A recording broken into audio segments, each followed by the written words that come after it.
Back again with you at about 15. Okay, ahead of that, you can always lend a hand at 410-267-7777, 1-888-345, WNAV.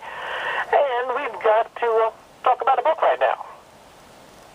People Training for Good Dogs. And the lady that wrote it joins us this morning, Melissa Berryman.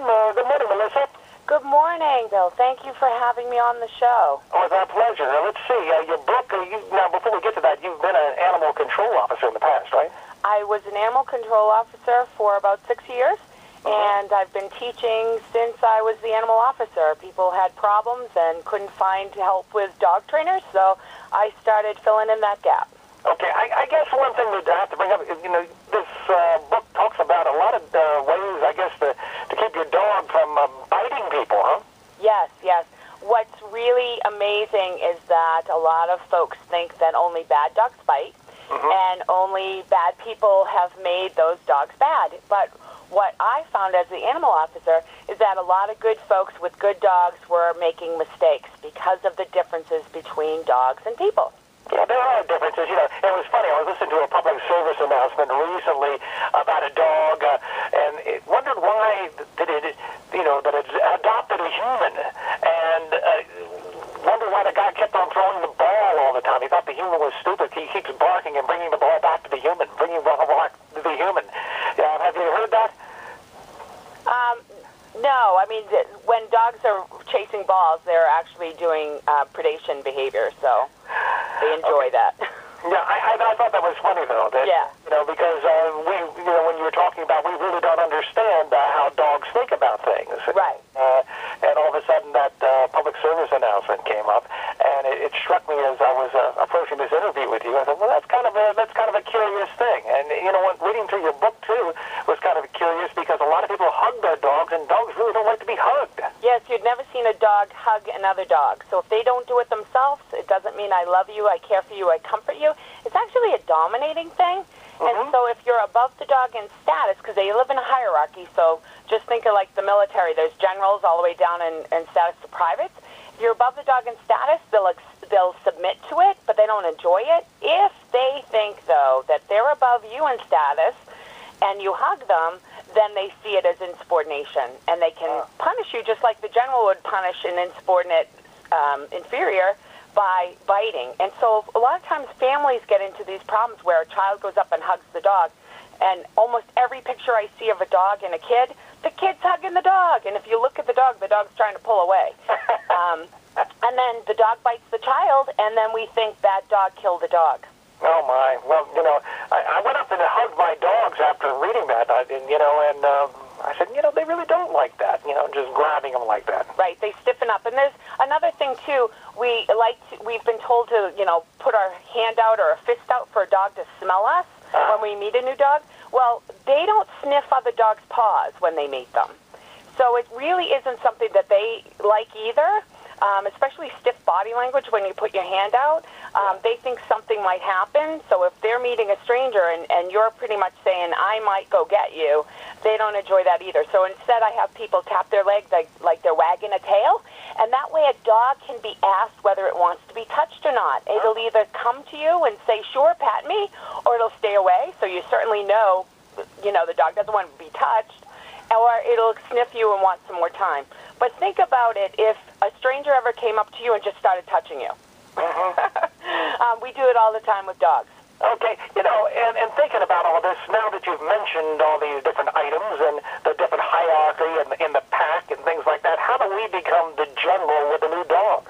Well, what I do is a fundamental exercise called the leadership exercise, and it's a non-confrontational way of telling the dog that I'm in charge of you, and if you follow me, everything's great. I'll keep you safe. I'm going to be your touchstone in this crazy world we live in, and if you don't, there's a consequence to it.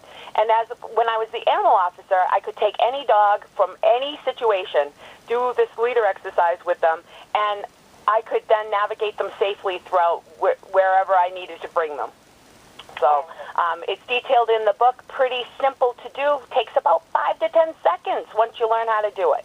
I've never had any problems with animals myself. I've never been bitten by a dog, and I've had lots of dogs. I've seen some pretty mean dogs in the past, and for instance, years ago ago, I was doing some building inspections, and there was a junkyard nearby, and there was a chain link fence around that, and that was one of the meanest dogs I ever saw. Why is that dog so mean? Well, here's the thing. We have, if you think about it, we get into crowded elevators, and how we cope with that is that we pretend we're by ourselves. Okay. And we've been conditioned to actually manipulate a safety response that's in all of us, and dogs as well, called the fight or flight response. So you can sit next to somebody on an airplane that's a stranger, and you do one of two things. You make best friends, or you ignore them. Now, this manipulation of our fight or flight response happens when we're infants. So if you give an infant to somebody that they don't know, they go hysterical. So then as they're getting older, we condition children to kind of deal with being with crowds and strangers. Well, you would never put a whole bunch of dogs into a crowded elevator and think they were just going to ignore each other. So what happens is that the dogs have not had their fight or flight response manipulated like we have. So we think that we can tie them up where they can't escape and think that they should just deal with that. Well, they feel really threatened. And then we interpret that as the dog being mean.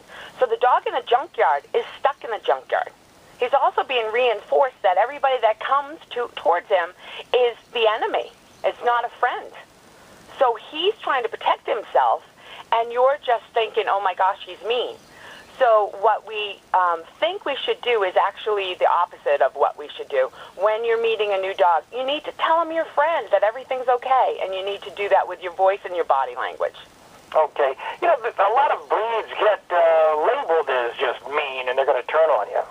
We have a lot of generalizations and stereotyping with dogs. And, you know, I don't know if you watch the Westminster Dog Show, but you would think that you could go out and buy something that's going to act in a certain way.